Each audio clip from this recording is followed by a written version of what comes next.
her place of rest and peace, but standing among the esteemed guests of Lord and Lady Chadwith's 17th century ivy-covered stone and glass atrium, she felt the arrow of doubt spear her heart.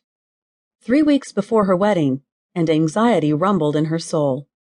She cut a glance toward her fiancé, King Nathaniel II of Brighton Kingdom, as he laughed with his old university mates. What in the world was she doing here? Surely Nathaniel had changed his mind about marrying her.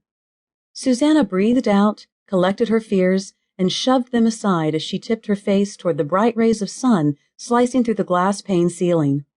After a long Brighton winter, she was homesick for Georgia. "You know you did, mate. We were there, eyewitnesses." Susanna tuned in to the conversation around her. No, you've got it all wrong, Nigel." Nathaniel's protest launched a jovial debate among his friends, an aristocratic group of 8 who seemed to look to Nigel as their leader.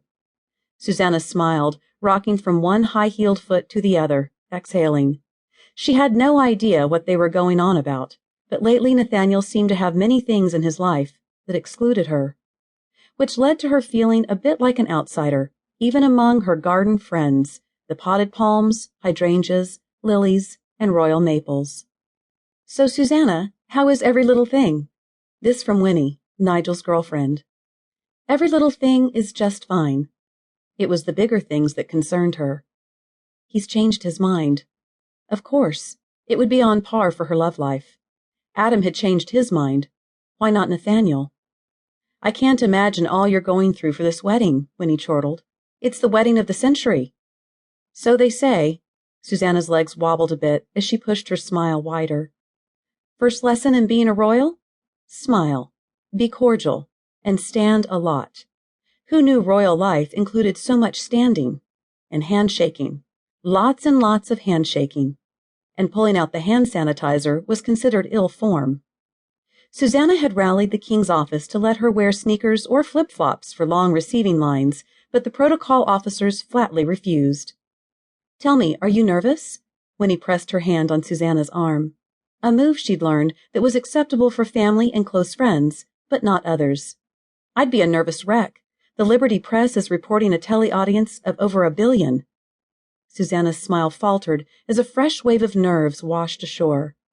"Well then, we're going to need a bigger cake." Winnie stared at her, then tee-heed. "You're quite droll, Susanna. I like that in a woman." With that, Winnie returned to reminiscing with the men, and Susanna was back to feeling alone and aching for home, for warmth, for unobstructed sunlight, aching for her own folks with whom to reminisce. She'd not been to Georgia since her best friend Gracie's wedding last October. She'd finally said yes to her boyfriend Ethan. But even then, it wasn't really like being home.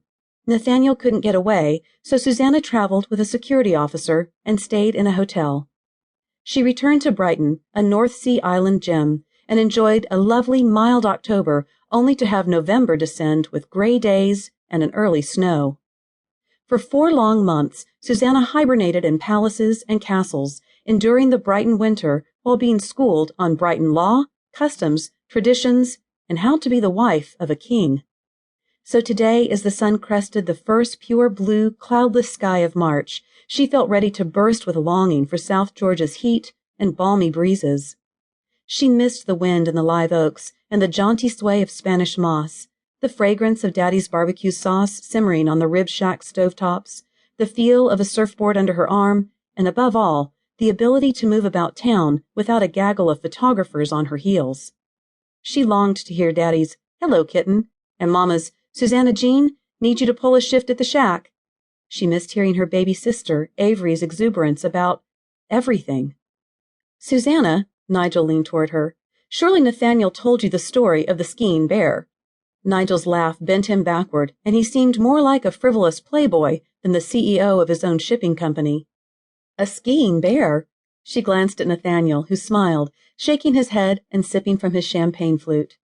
He didn't care much for champagne, but he held a glass out of respect for his host and hostess. "No, he didn't." "It's an old story, love." He peeked at her, then away, down the wide aisle of the warm, bright atrium, toward the open doors. A fresh breeze sauntered in and rustled a few maple branches, spraying the atrium with the saline fragrance of the bay. I'd nearly forgotten all about it. Forgotten it?